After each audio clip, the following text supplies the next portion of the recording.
So this is what we refer to as a cicada killing wasp. And I'm going to put my glove down for reference for the size, because these things are just enormous.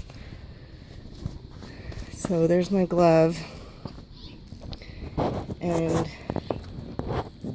hopefully he'll come, yep, he's going to come up onto the sidewalk so you can see how big it is. And this guy has gotten a cicada, which is their food source. This is what they feed their young. And this is a ground-dwelling wasp, so it has a hole somewhere around here, and in there it will lay its eggs, and then it will put this cicada in there for the larvae to eat as they grow.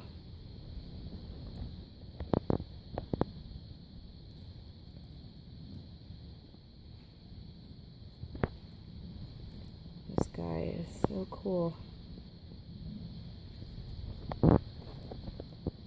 There you are. So you can see it's pretty big. There's my glove. It's about the size of like a whole thumb, or a whole, like, even maybe like a quarter of my hand.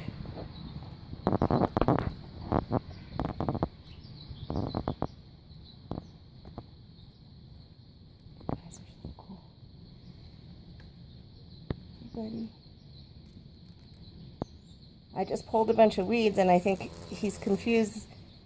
He or she, she's like, I guess it's she.